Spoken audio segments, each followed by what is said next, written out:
Ну, я рада вас всіх бачити, вітати тут. Перш за все, я хотів би подякувати господарам цього місця, прес-клубу, який нас придумав. І, сподіваюся, не в опошній раз, додаток до ПЕН-центра, де ми вже так якби традиційно зустрічаємося і займаємося, додаток до книгарні Логіна, якої велике дякую, яка дає нам по п'ятницям таку можливість. Долучився ще і прес-клуб. Я сподіваюся, 2 рази на місяць. Ми будемо зустрічатися тут на семінарах, презентаціях, бачите, тут як все пригожо, трудно. І саме головне, відсюди вельми складно утішити. Ті, хто вже добрався, просто так, відрознення від книгарні Логіна, де так якби голова, звичайно, затирає, засовується, двері закриваються, всі йдуть назад. Це перша подяка господарам. І нас тут чекає серйозна інтелектуальна робота. Насамперед, вже про 2 тижні ми запускаємо в ці простори семінар «Интеллектуальная история посткоммунизма», где будем разбираться разом с белорусской интеллектуальной элитой, что с нами отбывалось опошние 25-30 год. Я сподіваюся, що сподарення Світлана Алексієвич буде задоволена. Нарешті вона почує голос білоруських інтелектуалів, і може посмінати якою-небудь білоруську ідею придуману. А може не одну, там, 2, 3, 4 основные. Другое, я хотел бы поддякивать и представить новую команду белорусского коллегиума. Это передусім Валентина Будович, який навіть такий момент протягує роботу в своїй консультації. Валентин Васильевич. Я вам скажу, потім є сьогодні справа, а пена послухається на Валентин – самый старейший удельник, особливый талисман белорусского коллегиума. Даша Ситникова, еще один талисман, наш секретарь, коли можно так сказать, душа белорусского коллегиума, то это, конечно, Даша. Максим Жбанков, який веде все про что? Про форматы, про культуру. І завсюди з усім не згодним. Завсюди може пропонувати якусь альтернативу. І ці семінари, де всі ці альтернативи професійно пропонуються, розбираються. Ірина Дубянецька, академічний директор Белорусского коллегиума. Что про ей сказать, я навіть не ведаю, звичайно про ей рассказывают, что она доктор теологии и всяких таких наук, и это навіть правда. Но не только. Я навіть семинар про поравнание старожитных цивилизаций, ведая все про хетитов, и научила белорусский народ промовлять не хеты, а менавіта хетиты, так, как правильно. Кого мы забыли? Меня зовут Игорь Бабков, кто не ведает. С нами не присутные, але вельми важные 2 истоты. Это Олесь Антипенко, шматгодовый директор и засновальник Белорусского коллегиума, який там потягнул все это, что 15, больше год, 16 год. Это Андрей Казакевич, який подставил плечо разом с политичной сферой белорусскому коллегиуму, як тот самый критичный момент по існуванні, і дякую йому за это. Олесь глядит на нас лучше за все со своего лавойского ашрама, он там в медитации. Андрей Казакевич рихтує конгрес дослідчиків Беларуси. Але, я сподіваюся, разом з нами душою. Так само вельми важно пригадати такий момент тих людей, які починали, яких з нами вже немає. Тут не бачу я Олега Дерновича, який так само був серед починальників, от є він серед починальників Білоруського колегіуму, засновник і шматгодовий керівник відділення найновших історій. Важно пригадати тих людей, яких нема з нами. Це перш за все Ольга Короткевич, яка була одною з засновників і вела довгий час журналістську лінію «Адбажа», померлий вже. Це гуру білоруської соціології Владимира Рушенка, який викладав у колегіумі, хоча формально не удільничав, не присутничав в команді, але завсюди був попач, і ми завсюди його пригадуємо. Це, звісно, Михайло Неподистов, який тут розпочав свої лекції по кольору Білорусі, і та з'явлення ведучого університету, де він вже реалізувався по максимуму, він присутничав іменно тут. Ну і Кирило Насаєв, який, хоча нічого не викладав, але був музикою, можна так сказати, душою, і їх смерті, їх присутність Грицанов так само викладав, і ну, я думаю, що ми ще могли б пригадати. Важно так само пригадати наших сябров і колегів. До нас прийшов Владимир Мацкевич і Тетяна Водолажская, коли ласка, повіншуємо, повітаємо їх, тому що летучий університет. Що? А мы вас повітаємо, да. Летучий університет за прошлые 5-7 год был, заставался таким центральным місцем і допомагав всім, і думаю, що ще буде. До нас не прийшли, але передають привітання і Ольга Шпарага з Єклаба. Я не вельми радий з нашим півтворенням, скажімо, нашим новим програмам. Петра Рудковський, да, з Біса, він прикладав, і саме душознання, може бути, долучиться Павел Барковський, який так і трималося, так само душознання, не буду вже докладняти. А ще Геннадій Циганович. Геннадій Циганович. Що сьогодні з'їжджає увечері і не прийде. Ну, то есть вельми много людей, які могли бы тут окунуться, и вот я цілком могу себе уявить аудиторию в 4-5 разів більше. Ну и нарешті про нагоду, то есть того, что мы тут всюди собралися. Формально вы прочитали, что это открытие сезону Белорусского колегиума.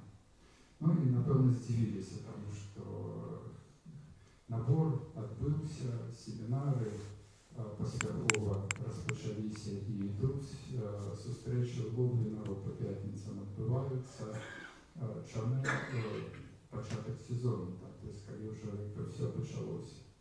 Ну, і я не можу відказати вам на це питання, чому початок сезону, не можу відказати фізично. Не фізично, не можу потлумачить рационально. Тем не менее, что все мы отчуваем, всей командой, может быть, не только командой, что сярод уже распочатого деяния, сярод того, что уже іде повним ходом, треба ще раз щось розпочинати. Може бути в іншому сенсі, в іншому значенні, чим такий непосередньо фізичний початок. Видите, это як чоловік раз по раз, посеред свого життя, вертається до початку, як буддисти кажуть, спробує пригадати, ким він був до свого народження. От якби так і колегіум, може бути, мета-задача колегіума, це раз по раз спробувати разом з усіми вертатися до початку і пригадувати, якби, ті сенси, задачі, ідеї, які ставилися, як саме важливі. Не просто совпадать с формой, совпадать с наявностью, пропоновывать все новые и новые курсы, новые вещи.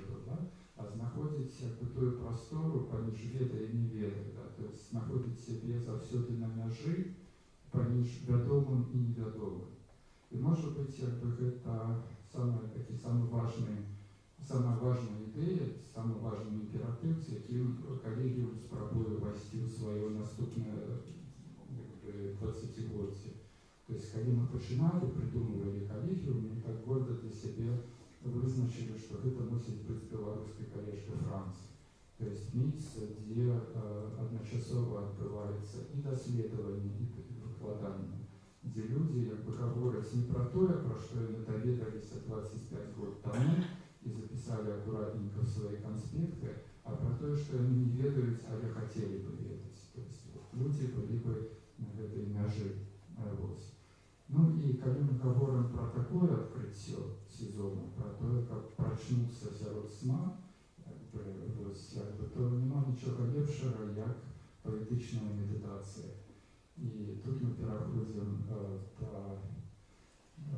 галоўнай часткі нашай сустрэчы. Калісьці на самым пачатку, 20 год таму, калегіум распачаўся з лекцыі прамаўлення Алесі Разанова «Слова пра спадчыну». Ну і на гэтым слове пра спадчыну мы пратрымаліся прямо 20 год. То есть зараз мы спадзяемся, што мы працягнем. Ласка, Ірина. Я так само вітаю всіх. Вельмі приємно бачити всіх, просто на кожного гляжу і тішуся. Потому что які ми класні, як добре, що ми собралися. І я більш-менш ведаю, що ми сьогодні святкуємо. Ігор сказав, що не може потлумачити, чому ми посеред сезону робимо сезон, ми говорили, що за нагоди. Полтора года тому мы обвестили, что коллегиум вспомнилось 20 годов. Игорь сказал. И мы в этой 20-годзе, про 20-годзе такая, вот уявите себе, у той Беларусі, яка є в СЦП, у той Беларусі, якою ми 20 годов прожили, вот так вот прокривать и адукаційні, і інтелектуальні простори було непросто. І було, то есть 20 годов коллегиум заховав їх своє обличчя, і не тільки заховав своє обличчя, а ухитрився ще й дати як от дорогу, допомогти знайти свою дорогу у белорусскую речаїсність, як міняти цю белорусскую речаїсність нескольким поколінням белорусских творців і мислярів молодих. І це справді, це не межі цуду. І ми хотіли в этой 20-годзе некими пряможа відзначити. Вот пройшов, і якраз випуск 17-го року нарешті вирішив узнавити часопис «Паміж», який видавався студентами Білоруського колегіуму. Ну і ми вирішили, що ми зв'яжемо ці нагоди, часопис «Паміж» і 20-годці колегіуму. Пройшов год, пройшло ще півгода, нарешті вийшов часопис «Паміж», присвячено 20-годдю, і нарешті ось ми можемо тепер сказати, що ми так, ми прожили ці 20 років. Хай це вже має 22, але це все равно, якби 22 це так само вельми пригожа лічба. Це кількість літерів створення у єврейській традиції, кількість літерів єврейського алфавиту, і ще шмат, що виходить на 22. І з цієї 20 протяжних 22 ми справді як тепер підсумовуємо, поглядівши, ми не будемо глядіти, куди ми прийшли, ми будемо глядіти, хоча куди ми йдемо далі. Як ми будемо створити на нову той світ, у який ми опинулися, який ми осенсовували. І я от хочу трошечки ще підхопити ту Ігорову говорку про тих, хто був з колегіумом. І нагадати, що колегіум бачив себе на початку, причому що я на початку не була, я якраз тоді подорожничала по Європах, але удільничала у некоторих процесах перемови з людьми, які асоціювали себе з колегіумом. Це буде важливо для нас сьогодні. Бо колегіум старався такі некілька структур, його засновували не тільки індивідууми, але ще й некі установи. І до колегіуму тоді нічого подобного і близько не було. Уявіть собі, що інтернету не було, не кажучи там про мобільні телефони і все такое. І це зовсім інший світ, це сапраўды абсолютно інші реалії, це інше життя. І от у гэтым житті утворилося щось, що от, ну, ровного чому не було, подобного на що не було. До його сапраўды долучалися многі. І ось у різних узровнях структури, сярод там ці ради, ці там наукові ради, ці Опекунська рада, колегіуми, був Єжи Гедроїць, був Василь Биков, був Анатолій Грицькевич, Валентин Грицькевич, був Геннадій Грушовий, був отець Олександр Нацин. Это все, які були там і от записані, як зв'язані з колегіумом особи. Тепер ми це трошки переглядаємо, нам нині не прогучали за ці 20 років, як зв'язані з колегіумом, хоча і були. І тепер ми розкручуємо це по-іншому. Ось ви прочитали, можливо, так само у сьогоднішній версії, там було ще написано, що інаугураційна лекція Лесі Розанової, це ми зняли з тексту. А Лесь Розанова, як Ігор сказав, тоді у 17-му році розпочав вигляд діяльність білоруського колегіуму вельми урочисто у присутності амбасадорів. У 97-му році. У присутності амбасадорів, це було так, ну, надзвичайно урочисто, прочитав свій абсолютно шокований есей «Спадщина». Мы кавалочки з його сьогодні прочитаємо, как вот узнавить, что оно было тоді. Он есей великий, мы его весь читать не будем, это великая лекция была, мы только кавалочек из его возьмем. И вот теперь, вот мы это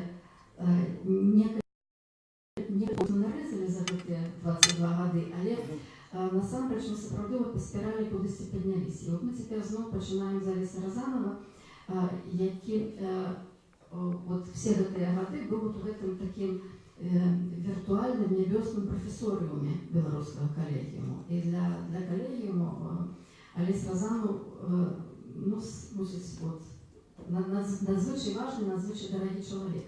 І сьогодні ми починаємо знову за Леся Розанова. Значить, ми завершимо одно коло, і ми сапраўды починаємо нове, і значить, ми вже всі будемо десь у новому світі, у новому часі.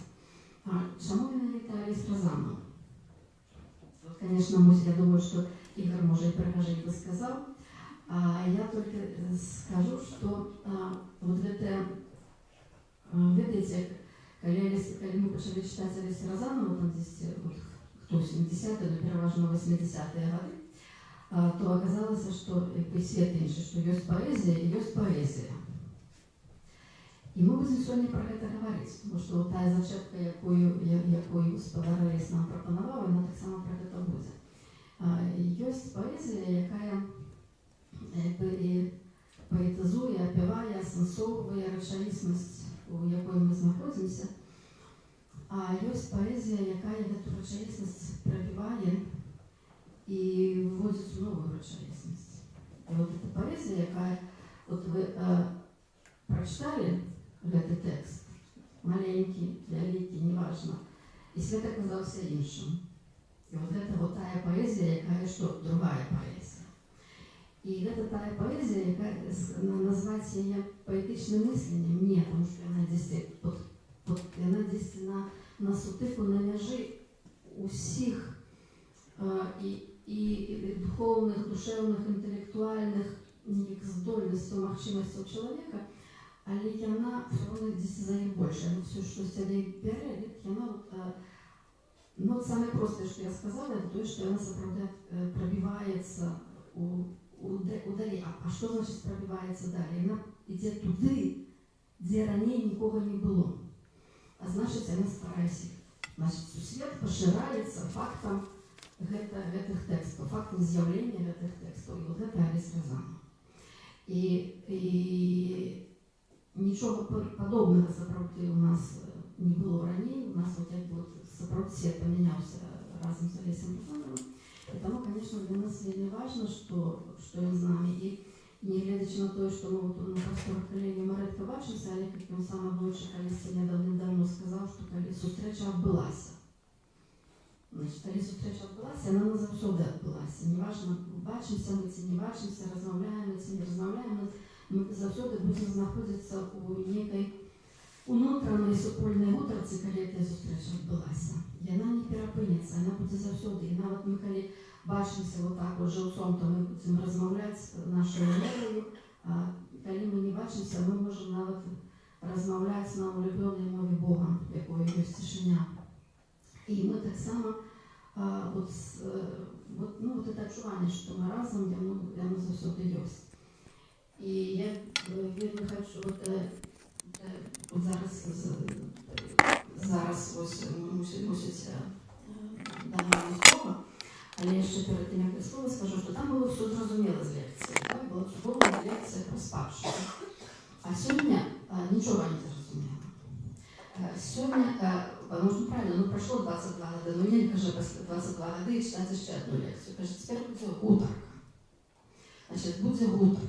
Це буде супольна гутарка, це буде супольне думання, це буде супольне знаходження, ці створення, ці конструювання сенсів. Тема позначена як сенс і пошук. І ось у цій темі ми будемо разом. І я зараз до всіх присутніх звертаюся, будьте разом. Значить, коли формат буде більш-менш, як я розумію, такий. Сподарились буде, як казати, після того, як ми прочитаємо цей вірш, прочитаємо текст, який буде зачепкою для праці на тему сенсу і пошуку, він буде казати свою тезу, а потім ми будемо на її реагувати, допомагати, розвивати, ускладняти, спрощати. І це почесна і абсолютно страшнюча доля випала нам з Ігорем, але ви можете її поділити. Значить, коли у вас повстане вот это помкнение, то, коли ласка, значит, не відчувайте себе глядачами у цирку, а відчувайте себе, будьте удільниками і соудільниками, і тоді, справді, ми будемо разом створити эту атмосферу, яка вже починає десь тут у нас набринюватися, але як вона стала вже такою зовсім щільною, зовсім справді, некие самые складанные и тонкие материи могли материализоваться просто тут и теперь, сегодня вечером у пресс-клубе, кто легко, больше тяжко, так и знайшли дорогу. И уже за это молодцы. Я теперь дам микрофон Олесю Степановичу и на пару слов.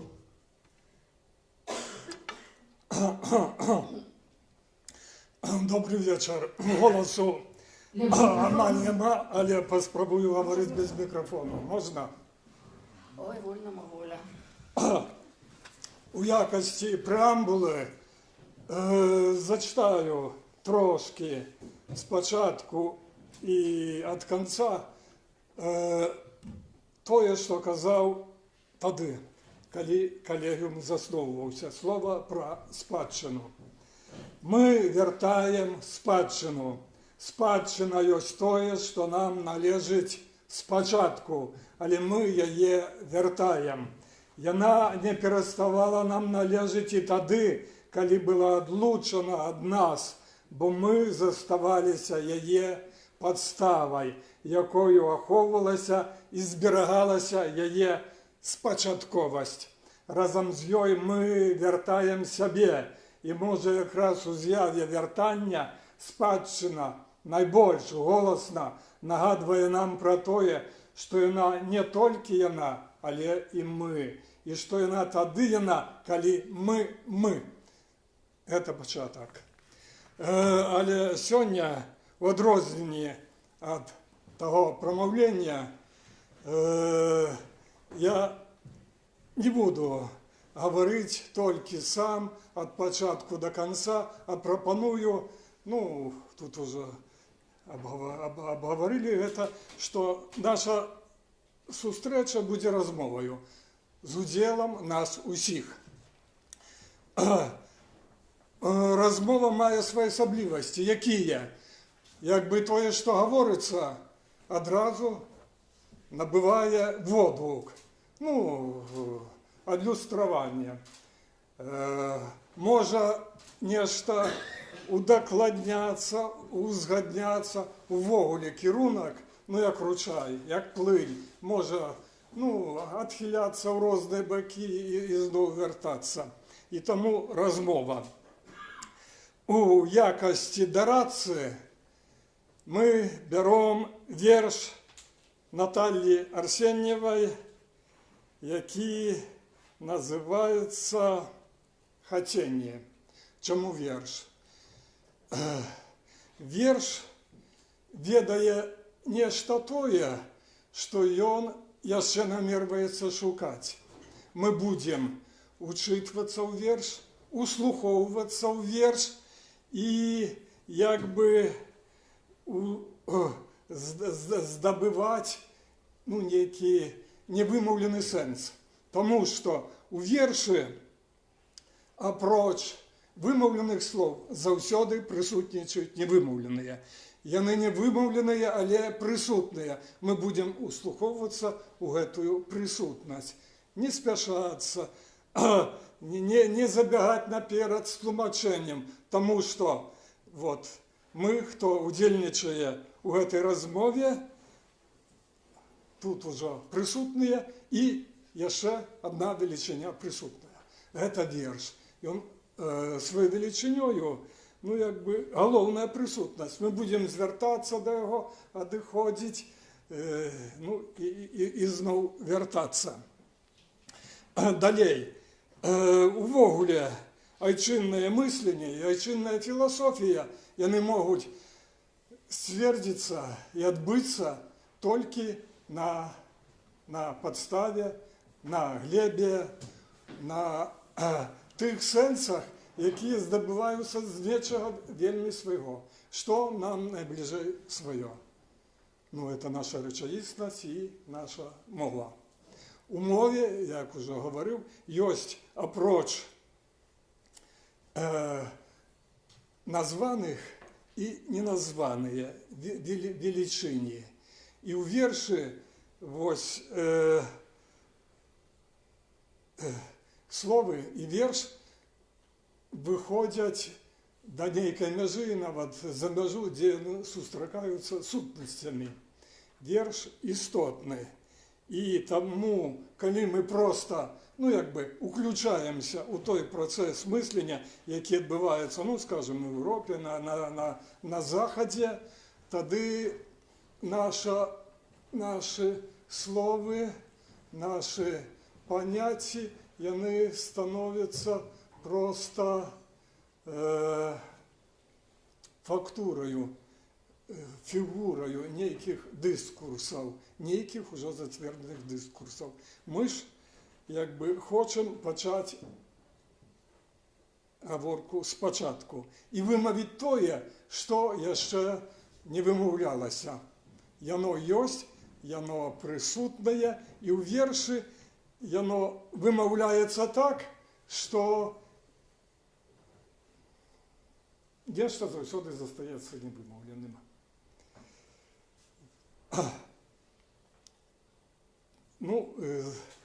Зачитаю зараз сам верш. Гэта верш «Хотені». Наталія Арсеньєва написала яго калі у 32-м годзе. У 35-м ён быў надрукаваны ў часопісе «Калоссе».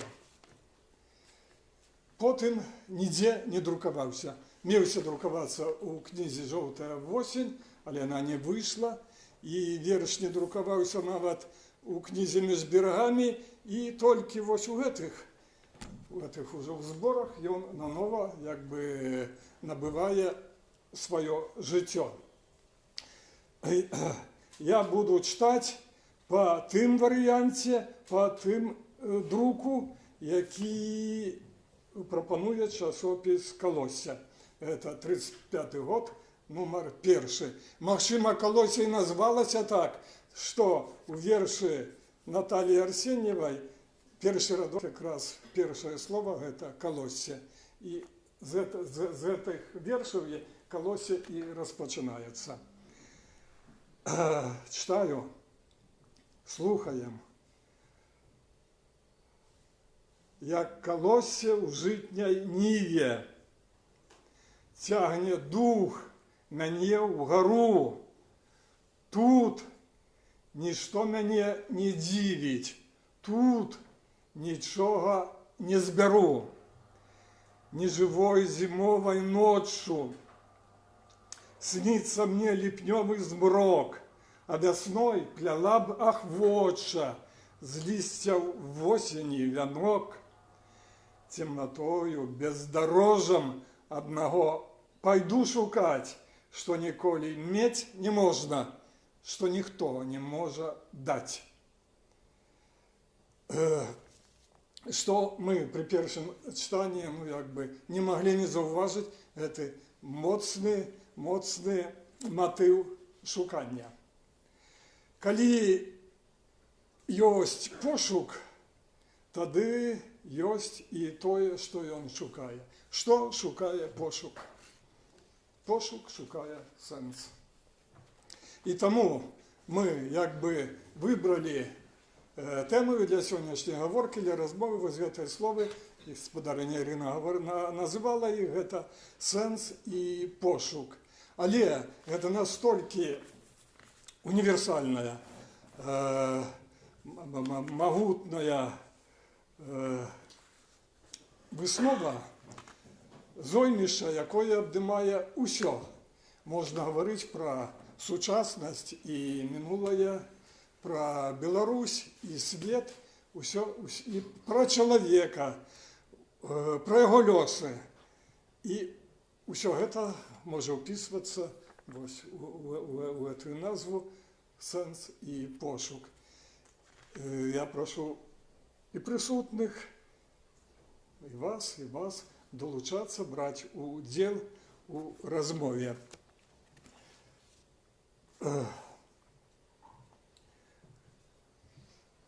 У поэзии, у верши есть з'явне и нез'явне.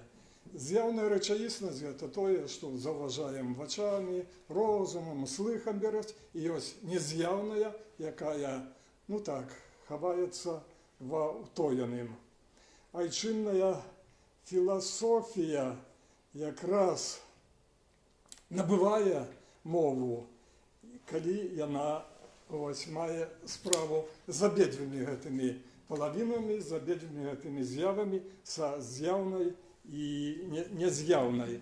Але в самім слові «сенс», «сенс» ми говоримо, розуміємо це слово, але воно не має ґрунтування у айчинній мові. Воно запозичене. Говорять там, откуль?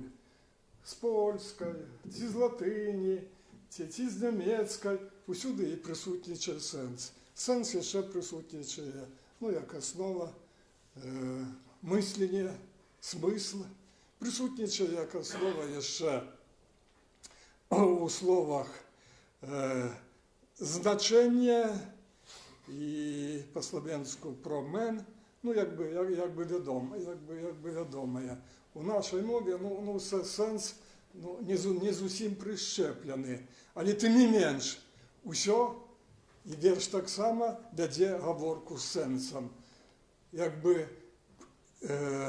Присутнічає ще не одно, а може цілий пласт найменів або з'яви, які мають дочинення до сенсу, але вони не названі. Можливо, у час сьогоднішньої говорки, розмови ми здоліємо знайти, найбільше відповідники ще до слова «сенс», що він вимовляє, що він хоче вимовити.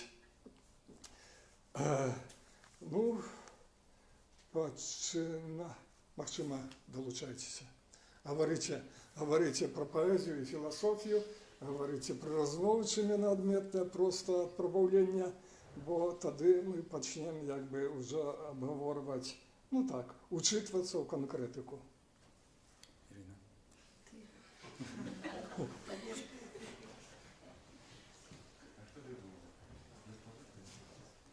Зараз повстане така страшна пауза. Я можу заповнити. Є питання. Давай. А ці має слово «сенс». Слово «сенс» ніякого сенсу не має. Воно пустое, яке належить кожному слову. Але воно позначає, скажімо, сенс чоловіка Сенс Розанова, великого поэта и мысляра. Сенс Блинецкой, Шклакова там, и так далее. Сенс древа, не хотя бы, кресло сенс, небо сенс. А само сенс слово має який сенс? А ваші слова мають некий сенс? От сенс, як у вас зараз? Да. Ага. Хочу вам сказать, что, а ці думали ви, який сенс у слова сенс? І це є у слова сенс, окремя, якби начинним інструментом для вияви сутності усіх речей. Тобто всі речі мають який сенс? У слова значення, а не сенс. Сенс у з'яв, у ідей, у концепції, у образах, а у слов значення. А сенс? Ну, у слові сенс нема сенсу, як і у любому іншому слові. Але гэта мне здається, В этимологию не будем поглубляться, потому что она видовочная. Сенс – отчувать, этимология. Смысл – ну, то, что повирается мыслью. Это не складане, но на поверхні. Але знов-таки, то, що має на увазі і сенс, і смисл, воно ховається у глибині, у невимовним. Ми, якби, ну так, постараємося, або спробуємо докранутися до цього. Окрім Валентина, у нас тут ще присутнічують Михайло Боярин і Ігор Куліков.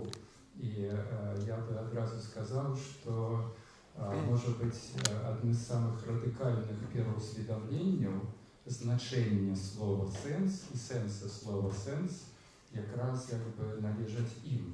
Бо я пам'ятаю, ну, Михайло сам класичний філолог і засновальник школи білоруської санскритології, і от якби в цьому сенсі просвічується це почуття, емоція.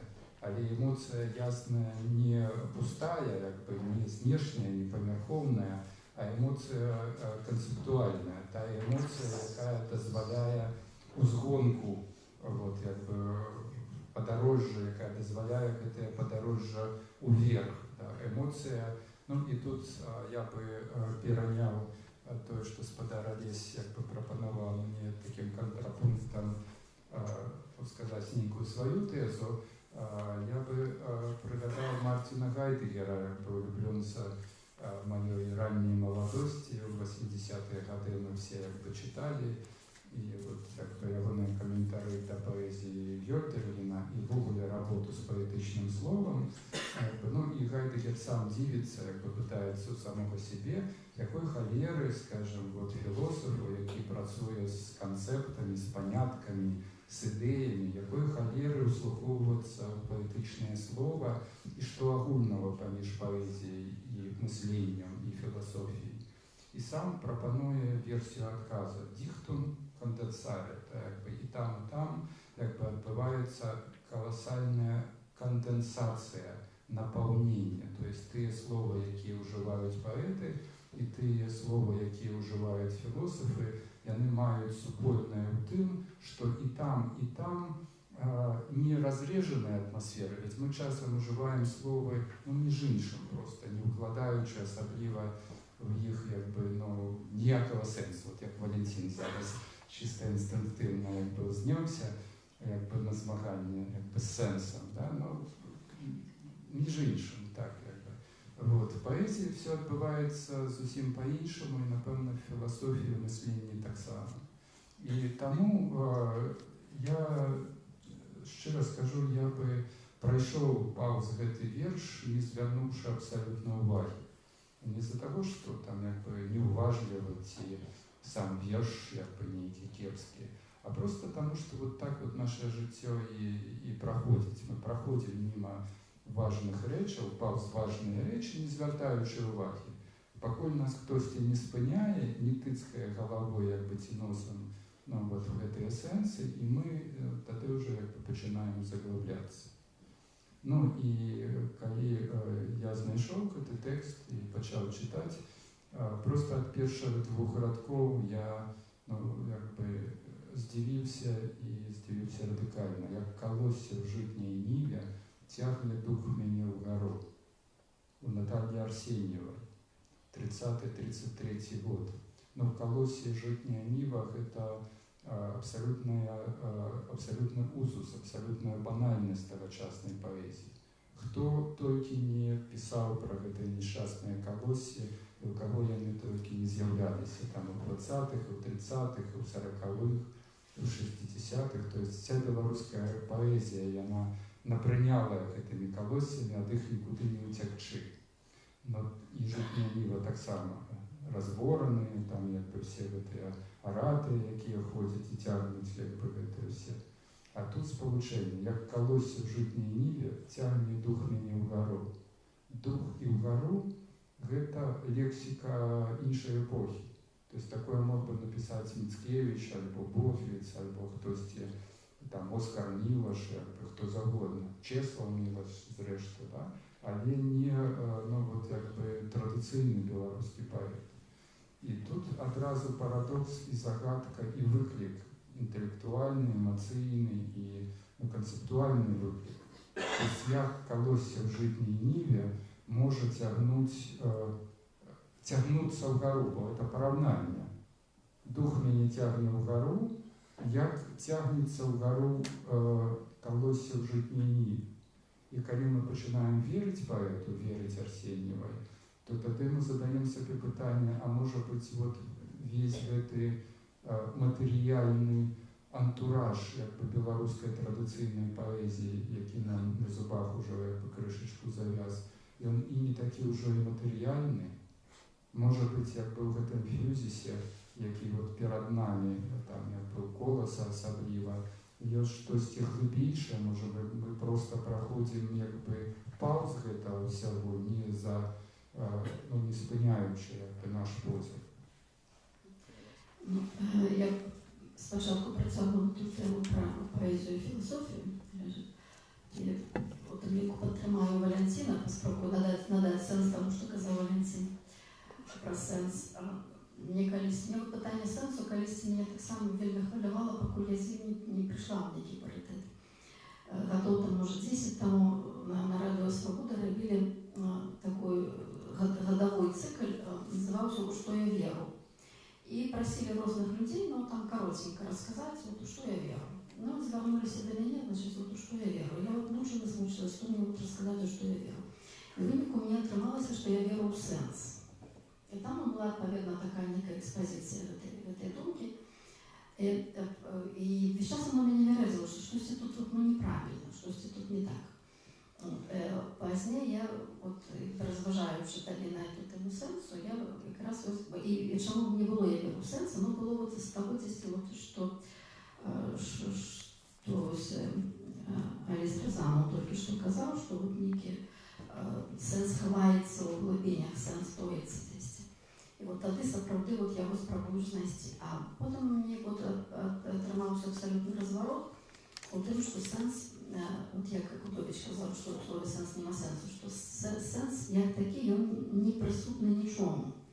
Сенсу, справді, просто сенс не властивий, ні в одній речі, ні в одній з'яві, як такого його нема. Сенс конструюється, інтерпретації з'яву. І сенс конструюється не от, хоча колективною свідомістю, колективним досвідом. Може так само конструюватися індивідуально, безумовно, там вже будуть некие більш тонкі жилочки в этой темы, але по великим рахунку это сенс конструюється. Он конструюється культурою, конструюється цивілізацією, і він конструюється текстами, він конструюється і поезією, і філософією. Поезія, от той самий Хайдеггер, якого Ігор вельми добре згадав, він вже от якраз от в этой своїй історії про поезію, філософію, все ж таки висновив думку, що філософія – це коментар до поезії. І от як воно працює, от як воно може таким чином працювати. От, поезія, скажімо так, музика, вона структурує простору. Як вона створює структури там, де їх не було. І поезія, вербальна музика, вона так само конструює простору. Відповідно, сконструйована простора потребує осенсування, потребує вот этого некого уразумения. Вот тут, конечно, справа мислення. Зрозуміти асэнсаваць, ахапіць. А вот гэтая паэзія, про якую я казала, якая паэзія і паэзія, яна далей гэта прабівае сканструяваны свет у новы свет і ўтварае новую прастору, якая патрабуе новых сэнсаў, якая патрабуе новага асэнсавання. І такім чынам, па сутнасці, ствараецца сусвет, ствараецца гэта сусвет мыслення, сусвет свядомасці, сусвет духу, ну і гэтак далей. І Ігор уже пачаў пра сам верш, пра першыя радкі, тут я пакуль што відаць якраз гэта першыя радкі, я не ведаю, ці можа вы спачатку, а потым я пра першыя радкі, тому што у меня таксама ёсць, як прынамсі, глядзець сваё перадчуванне гэтых першых радкоў. Назва, якая далася вершу, надалася не ад пачатку, а ўжо у наступных выданнях хаценні. Хаценні, што гэта? Адкуль бярэцца гэтае хаценне? Таму што хаценні, вельмі шырокі спектр. Тут хаценні ў вершы вельмі сканцэнтраваныя, мэтанакіраваныя. Хаценні гэта стук. Калі птушаня хоча выйсці ў свет, яно стукаецца ў шкарлупіну. Яно хоча выйсці. Але калі бліжэй да верша, тут якраз Ігор казаў пра гэта, адвечныя сялянскія земляробчыя рэаліі. Калоссе, зерне, калі зерне прарастае, тое, што прарастае, яно таксама стукаецца, выяўляецца, падае голас, падае сваё хаценне, што я хачу быць, я хачу вылучацца. Але бліжэй да верша. Як калоссе ў жытняй ніве, цягне дух мяне ўгару. Тут нішто мяне не дзівіць, тут нічога не збяру. Заўважаем, што першы радок – гэта параўнанне. Параўноўваецца нешта невідавочнае, якое ідзе у наступных радках з першым радком. Першы радок відавочны, усім вядомы, усім на паказе, усе маюць з ім справы, як калоссе ў жытняй ніве. Усе. Але тое, што адбываецца унутры, яно ўжо нейкім чынам затоенае, утоенае, належыць да нейкай іншай рэчаіснасці. Слова «калоссе», калі зноў-такі шукаць этымалогію, глыбокую этымалогію, індаеўрапейскую, калі нават,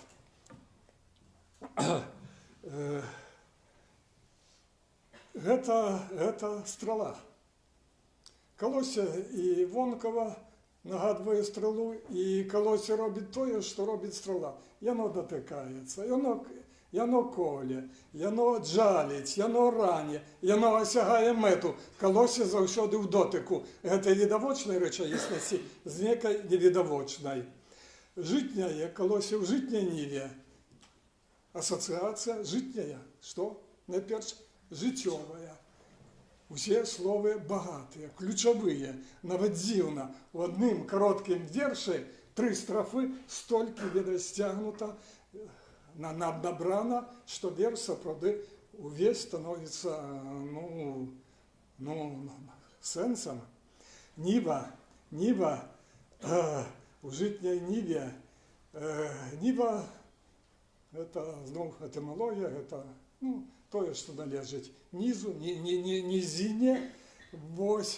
Але алюзіі, асацыяцыі зноў-такі рэальныя, нашы, вельмі нашы. Ніва зусім нядаўна была наша ніва, яна нікуды не дзелася, і як калоссе з нівы, з нашай, якой нівы? Ніва толькі наша. З нашай нівы ўжо адной нівы недастаткова. Калоссе ідзе далей, вышэй, хоча імкнуцца, як калоссе з нівы. Нівай становіцца і сам чалавек. Той, про якого говорили, про людзей, якія маюць кантакт, якія маюць справу Узаемадносіны з гэтай нівы, яны таксама набіраюцца ад нівы яе якасцяў і ёй перадаюць. Чалавечыя, ну і жыццёвыя, яны спалучаныя або абумоўленыя, вынікаюць адно з аднаго і адно другое клічуць. Цягне дух мяне ўгару, цягне куды? У працяг, у пераадольванне, цягне таму, што ёсць цяжар. І вось гэты цяжар пераадольваецца. Цягне таму, што ёсць сіла, якая, дазваляе вось гэтаму парастку, які ў зерні прабіваецца, адбывацца, цягнуць. Сіла ёсць. І гэта сіла незнадворная. Яна недзе глыбока, яна належыць вось самому парастку, знаходзіцца на нейкім іншым узроўні. Мы паступова пачынаем чытаць верш і сутыкацца з гэтай рэчаіснасцю, якая, знадворку яна простая. Калі далей яна становіцца складанай, шматпавярховай, шматузроўневай. І яшчэ семантыка цягне. Выпадкова, не выпадкова, таму што ў вершы усе словы слухаюцца адно, як бы ў паразуменні. Яны, утвараюць нешта адно цэлае, жывое і садукаецца. Цягне.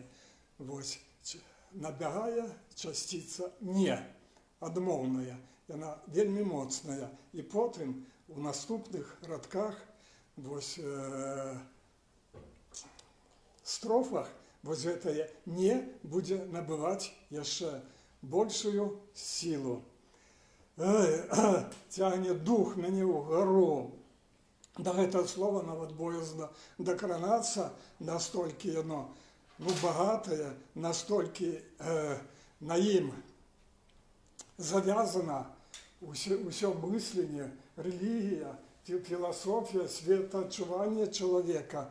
Вось, але тут яно на месцы і, дарэчы, яно набывае сваё аблічча, сваё постаць і аказваецца, верш падказвае, што дух гэта не ёсць нешта іншае, пазамежнае, дух натуральны. Вось, дух прысутнічае з усім жывым, з усімі з'явамі. Ён такі самы матэрыяльны, але гэта матэрыяльнасць іншага парадку. Вось, гэта матэрыяльнасць горняя. І дух цягне з нівы, з нізіны, куды? Угару. Туды, дзе ён сам мае выяўленне. Далей. Тут нішто мяне не дзівіць. Тут нічога не збяру. Глядзіце, вось мы зноў, усе словы ключавыя, але сярод ключавых яшчэ, гісторыя напаўняе дадатковым зместам тут. Тут, што такое тут? Мы тут, мы тутэйшыя, да? Ігор, ты до тутэйшых належыў, не? Належаў. Скажы трошки пра тут і тутэйшыя. Чаму тутэйшыя ўзніклі з тут? Добра, пакуль Ігор будзе збірацца з думкамі. Тут нішто мяне не дзівіць. Дзівіць гэта, мець зрок, бачыць, здзіўляць, і раптам вось гэтае тут, якое, пэўна, раней дзівіла, давала зрок, нічого не дзівіць. Яно становіцца як бы адсутным. Вось. І калі ёсць тут мусіць мець вектар. Проста прысутнасці, гэта мала. Вектар, тут мусіць быць вектар, і гэты вектар адсюль. Паказвае калодзе гэты вектар. Калі ёсць гэты вектар, тут становіцца змястоўным. Тут можна жыць, працаваць, развівацца, выяўляцца, тварыць паэзію і філасофію. Калі вектар гэты адымаецца, тут становіцца проста пляцоўкаю, месцам, дзе ну якби нічто мене не дзівіць. Вось гэты вектор з сабой не бярэцца. Можна пераехаць у замежжа, ну якби, калі тут не дзівіць, дык можа замежжа будзе дзівіць. Не. Тут не пераносіцца і не перавозіцца. Яно, тая прысутнасць, якой уласцівы вектор расці, развівацца. Это якби да першай строфы. Другая строфа, А можна ще до першої? давайте, долучайте. До першої договору.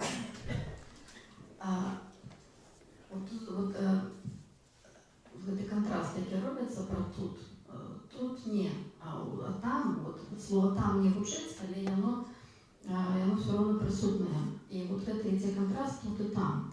І яно утварае гэты самы першы уваход у гэты верш, это менавіта контраст тут і там.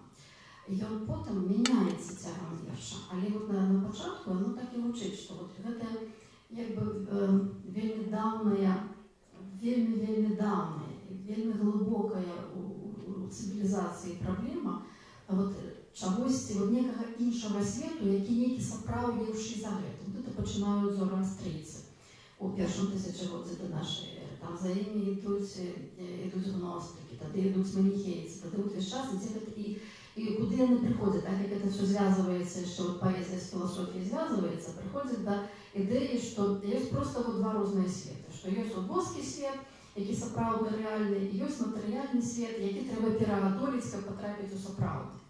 І яно дзесьці так і гучыць на пачатку. Потым сапраўды гэта мяняецца. Але тут я хачу яшчэ крыжачку задаць кантэкст паэтычны, таму што гэта, калі гэта у Арсеньевай гучыць, оно гучала штосьці падобнае раней. Я на гэты момент як мінімум два кавалачкі працытую з іншых тэкстаў, можа нават і саму Арсеньеву. Гэта вельмі моцна купалаўская тэма. Гэтага выстрэлівання духу, вырывання духу з рэчаіснасці. І у Купалы ёсць такія радочкі, к зорам агністым, прывольна бязмежнаму, вырваўшы з сціны жыццовай душу, рвіся, не дайся цярпенню балеснаму, горда пакінь земляную глушу. К зорам, што так над табой разгараюцца лесніста, мільённыя на небе сяўбе, рвіся, хай думы прабіць сну стараюцца, там херувімы сустрэнуць цябе. Гэтае там купалаўскае. І кудысьці ў гэтае там ідзе гэты пачатак верша. І я згадаю іншы кантэкст пазнейшы, згадаю самого Разанова з улюбёнай паэмы «Колодзежа», калі Ікар гаворыць: «Нам тут не выжыць, высіцца адсюль. Забыліся, мы тут, але аднекуль, стараюся прыпомніць і амаль прыгадваю прадаўнае з палёту». Мы чуем гэты ланцуг, купалаўскі, арсеньевскі, разанаўскі, ён гэтыя тут і там падзяляе. І Арсеньева ў гэтым вершы потым мяняе фокус. Я, можа, адразу скажу, бо потым загублюся, і мы пра інше будзем гаварыць. Я по хвілінкі свае таксама раптам я зразумеў, што першыя 4 радочкі Арсеньевай гэта парафраза платоновской Печоры. Так само. Да, то есть это досконалая инициация в философию. Что такое початки философии? Это разрыв с натуральной установкой свядомости, разрыв с этой реальностью, которую мы бачим тут и теперь, и знаходження іншого світу, там світа ідеїв, самого себе, яке вже повстає як зовсім інше я, не емпіричне, а щось. Ну і тут, і саме дивне у цьому розриві, это, такий, скажем, имперсональный характер. То есть это не тому, что мы захотели и придумали сами субъективно. Тут есть что-то большее в самих початках философии, и это большее закладенное, кажучи банально, человечей природой Альбо от якби як колосся в житній ниві тягне дух мене вгору.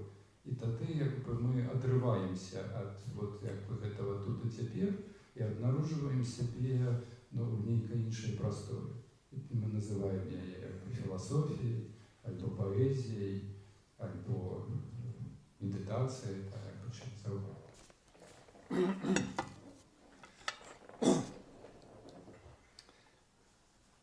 Читаю другий і третій слупок, і будемо обговорювати вже тоді все разом. Неживой зимовой ночей снится мне липневый змрок, а весной плела б охвоча з листьев в осени венок. Темнотою бездорожен одного пойду шукать, что ніколи медь не можна, что ніхто не може дать. Ігор, порівнюєте і бачите, що трошки відрізнення є від цієї самої, від публікації у часописі «Колосія» і у публікації у книзі. Ну так, допустим, у часописі «Колосів» весною плела бахвоча з листьев в осені венок. У книзі «Я уже в осенский венок». Головне відрознення вот этой вірш «Тімривою». Да. Тімрива. У книзі тут нічого.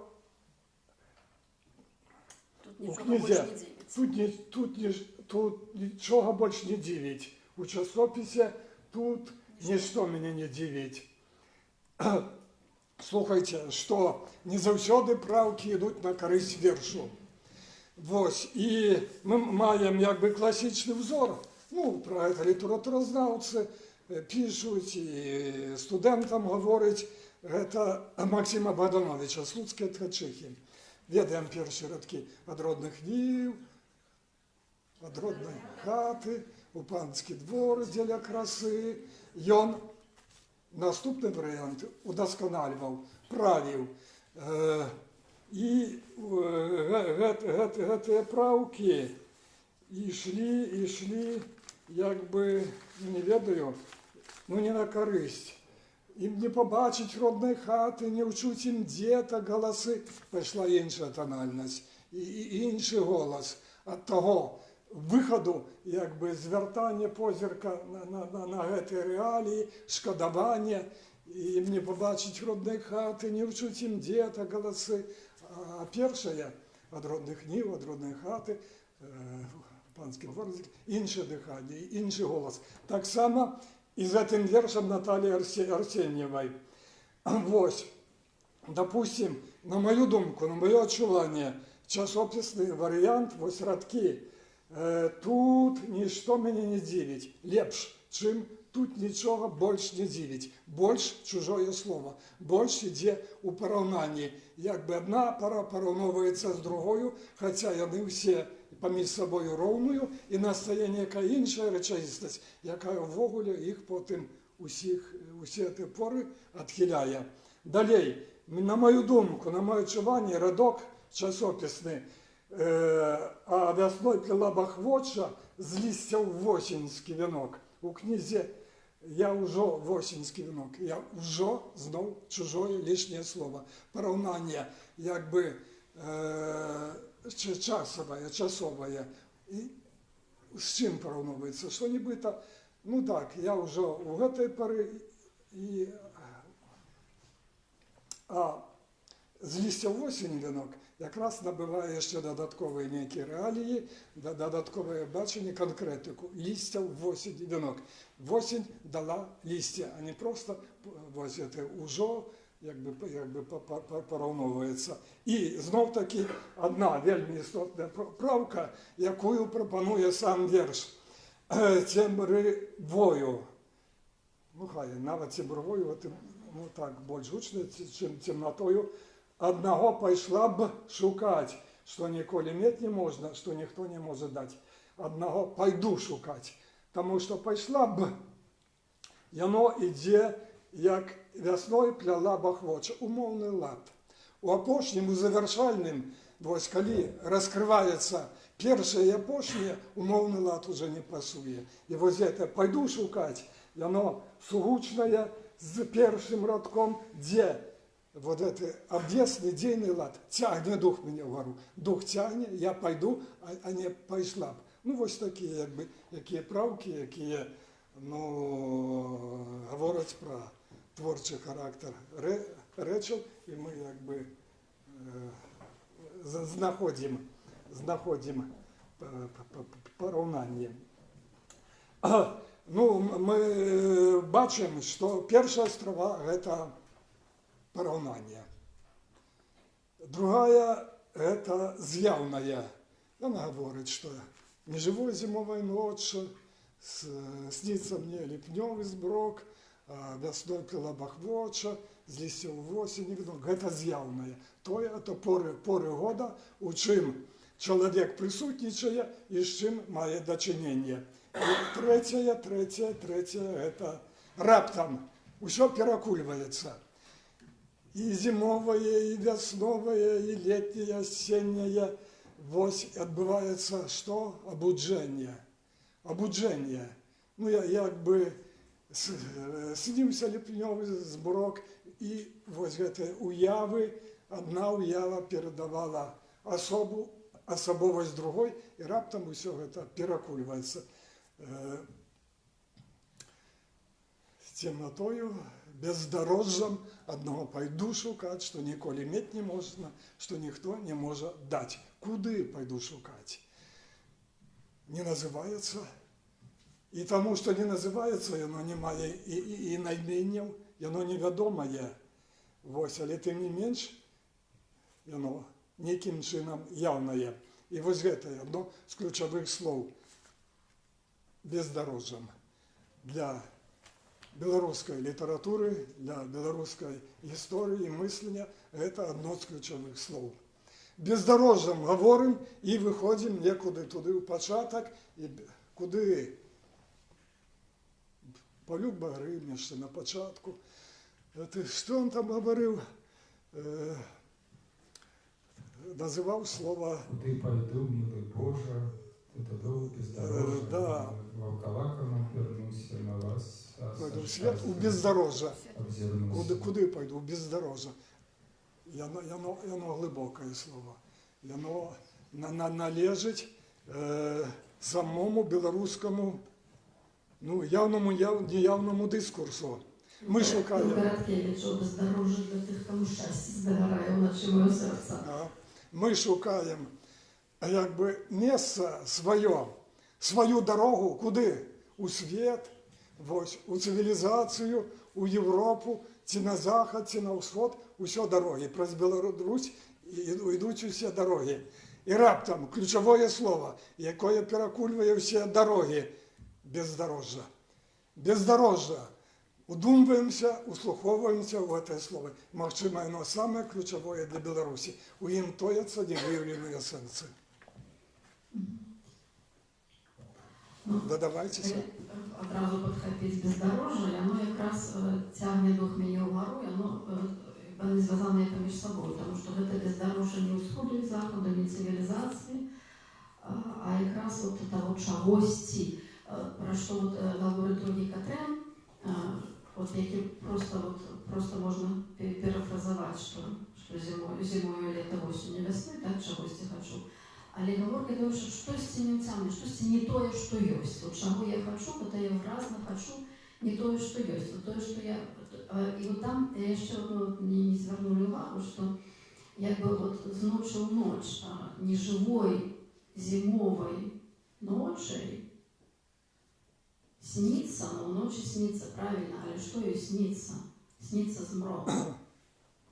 То есть ночи ей снится змроку снится змрок, потому что это змрок липневый. Вот не живой зимовой ночи, якої вот якраз есть в этой. И я хочу так само еще арсеньевский контекст зараз крышечку задать. Вот это арсеньевское постоянное отчувание, что человек живет в сне, что сон это Ну что все вот сплючи живут, ходят сплючи, и разважают сплючи, верши пишут сплючи, что все, что вокруг есть, это некий сон. І знову тут Купаловська почить солодкий сон, могильний сон, сміється світу всьому в очі. Арсеній про це говорить багато. І от я от з Карачука, просто таке там до вихіду з вірша, так як з Карачука було зрозуміло, про що там кличуть увечері зори у сусвіту простори. От бачите, знову тут Купала, так? Це зори кличуть. От кличуть увечері зори у сусвіту простори. Повне некое море, знеможены, хворы, не иди человек. И далее. Не иди, хоть по воле, сердцем кнется до воли, что дня мучится волей, и живе мимо воли, несвідома амаль, хоть до самого ранку, хоть до самого рання, льос явоне змагання, сумовання по щасті, ці по долю сягання, неокреслений жаль. Это приклад того самого периода Арсеньевский верш, и вот, где она вот так само пробивается про этот сон, у неокресленный жаль. Так? А в этом верше, у нее уже тут внимание окресленного жаля. В этом верше она худшей ведає, что это за жаль. И она ведає, коли у ночи снится змрок, и коли говорка йде, жадання йде по тое, чого нема, чого ніхто не може дати. Це значить, знов-таки тое, чого ще не було, чого і бездорожжя. Тому що дорог туди не прокладена. Тому що тое, куди треба йти, це межа сусвіту. Далі ще просто нічого нема створення, нема нічого. І от у гэтае нічого, от сосна уяву, а яву нема, є тільки сон. Вот з гэтага сна пробивання уяву, вот у тое, дзе яшчэ нічога няма, дзе бездорожжа, дзе ніколі мець не можна. Гаворыш, што чого я хочу? Я пайду па тое, чаго мець не можна. Тому што яго няма, як можна мець тое, чаго няма? І што ніхто не можа даць. І вот гэта, і вот як калі ранні кантэкст такі гностичний, то тут контекст тут уже Дзералович гучить, конечно. Тут уже гучить это Дзераловичевское творче зруйнує. То есть тое, что утворилося, яно уже помирає. Оно помирає фактом своего народження. То есть все, что вот покуль яно в процессе створения, покуль вот это вот где плывучая форма, вот покуль яно льется, яно живе. Як только яно сформовалося, я знала вот это вот цитата, что назовется гине, вот сформованное уже потребує іншого. І от гэта вот откуда ты неокресленно жаліде. І от гэта вот тое самое, бачите, вот это белорусское бездорожье, вы згадали, я Дзераловичем все сюди, що гэта імкнення у створення нової форми з кожного імгнення. Кожне імгнення йдемо у бездорожжя. Як тільки ми йдемо по дорозі, ми згублені. Як тільки ми у бездорожжі, ми на своєму шляху. Ну, Беларусь богатая на страченное, на забытое. Великий забыток – это мистерии. Яны сполученные с купалем, с колядами. Самые явные мистерии – купали і коляди. Там засталися якби знаки, подказки, вот, що відбувається тоді і тоді, як чоловік, який йде куди-то у темру, у бездорожжя, вот, знаходить папороть кветку, становиться ведущим і ведаючим, розуміє голоси звіров, птушок, бачить сховані скарби. Вось верш сапраўдны, калі ён здзяйсняецца, і гэты верш, здзейснены верш Наталіі Арсеньевай, ён прысвячэнне ў містэрыю. Каб ён склаўся, моўнае ў ім прысвячаецца ў невымоўнае, яўнае ў неяўнае, вядомае ў невядомае, асягнутае ў недасяжнае. Яна, паэтка герой, гераіня ідзе атуль, дзе, ну, ўсё мела, яна гаворыць. Вот, у другой страце пра тое, што ёсць, што мела, ідзе змець у не мець, з'ёсць у няма, са льга у нельга, з цяпер у ніколі, з я у ніхто. Глядзіце, і вось гэтыя часціцы, вось гэтыя сцвярджэнні ці адмаўленні не становяцца вядучымі. Яны пераважаюць. У іх ёсць больш, чым у гэтым так, чым у знойдзеным, у атрыманым. Можна згадаць нямецкага містыка, майстера Экхарта, яго словы «ихт, нихт», які таксама ішоў з «ихт» у «нихт». Сэнс выяўляецца з утоенага, якое ёсць так, што прадбачыцца і прадчуваецца. І ў ім, застаючыся і зберагаючы само гэтае ўтоенае, становіцца для я арыенцірам. Сэнс не ёсць з'ява, сэнс ёсць арыенцір і сцежка, якую падае з'ява. Бачанне, каб дзівіцца, мае тут. Тут, як мы ўжо чыталі, з'яўнае і прысутнае. Адчуванне таксама, яно наталяецца вось гэтым, што ёсць усімі порамі года. А прадбачанне пераўзыходзіць бачанне. Яно валодае відушчасцю і распазнае ўтоенае. Прачуванне адчувае яго і чуе. І сэнс выцягвае я з бачання ў прадбачанне, з адчування ў прадчуванне. Ён з'яднаны з гэтым прад. Сэнс з'яднаны з прад.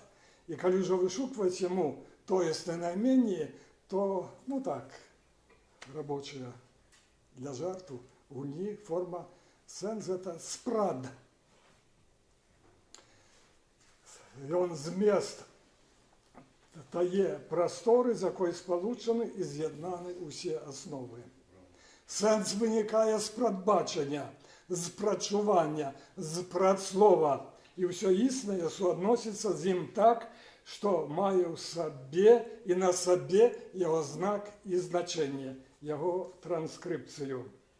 Вось гэта з і у зрошчанымі з сабою, з'яднаны, зроднены, і ўсе адно пакідаецца, а другое вылучаецца.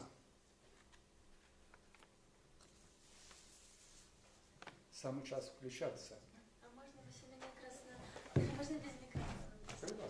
Так ты гучно, как люди Гучно. У меня, по-перше, я бы хотела попросить, можно перечитать в эту строфу, там, где згадываются поры года.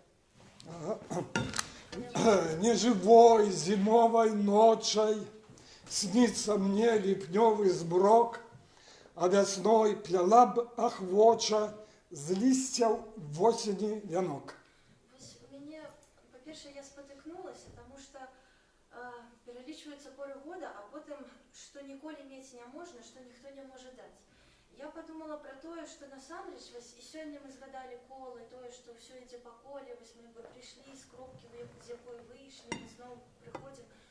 Поры года, и каждый год это все это то, что повторяется. Мы переходим, хотя каждый раз можно сказать, что эту весну она такая, как будто бы я николи не бачила, и эта зима, все это уже повторяется. И тут весну пляла похожий уже осеньский венок. И мы думаем, что осень, знову ж кажем, про прадбачення, что зимовой ночью, уже липневый змрок, там, где нам хочется зоры бачить, весну нам уже хочется плен бачить этих древов. А я подумала про то, что есть и то лето, которое уже было. Есть весной можно думать про ту осень, которая была перед гэтым.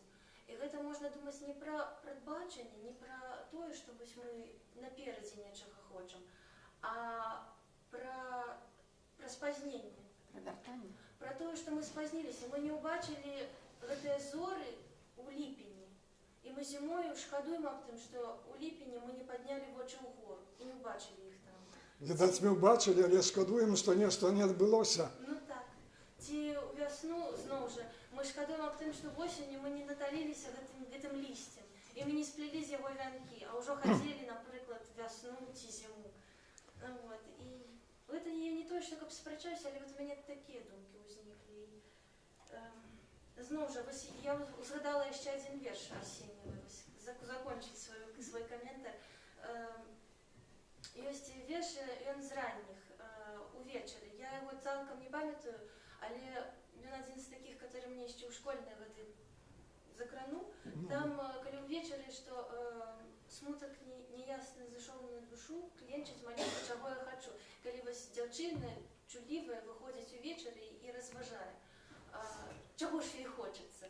І гэта это ў зборніку «Пад сінім небам» 21-го года. І вось словы «Можа, хачу я таго, што ўжо маю, можа, хачу я нязнана гараю».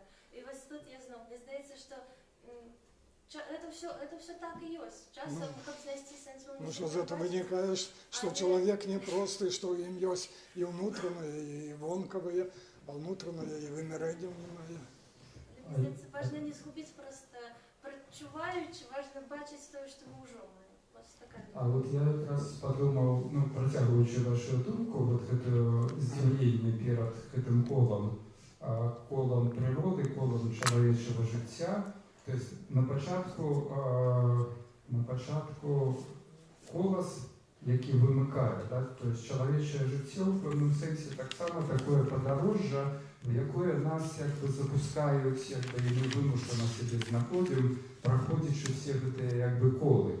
І в этом сенсі вірш Арсеньєвої – це радикальний розрив, незгода з цим подорожжям.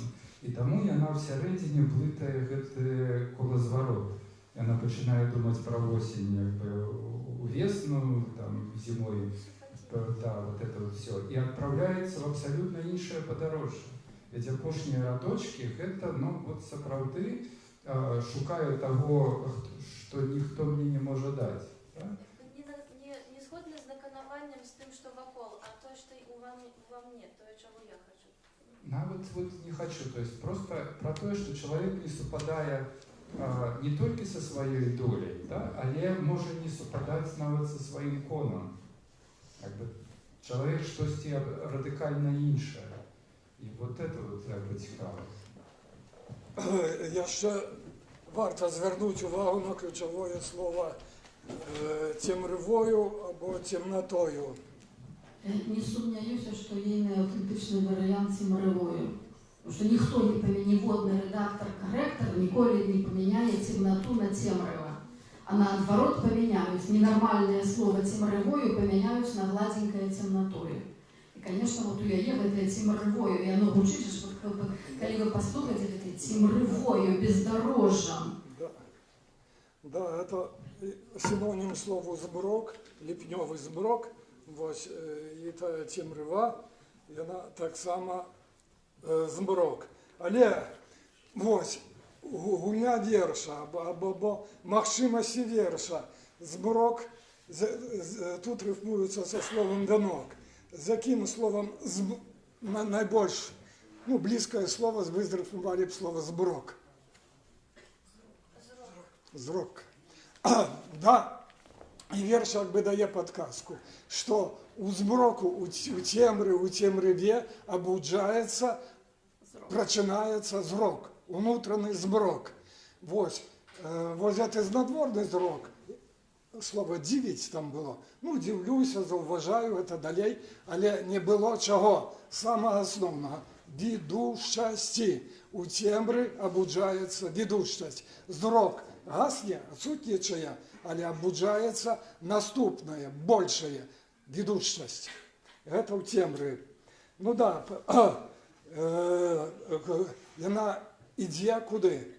Вона йде туди у нечто, що їй не чужое. Удокладняємося, що їй своє. І ось це з'ява своє, яна першасная. Яна першасная, чым усе развагі, чым усе дыскурсы, чым усе высновы. Сваё гэта перша веда. Яна ідзе вось якраз намацваючы вось гэтае сваё. Чалавек заўсёды больш, чым ён ёсць нават для самого сябе. І таму, як і зерне, выйсці сябе. У апошняй страфе паэтка і верш знаходзяць выйсце не проста з дня споры, а выйсце радыкальнае, выйсце з сябе.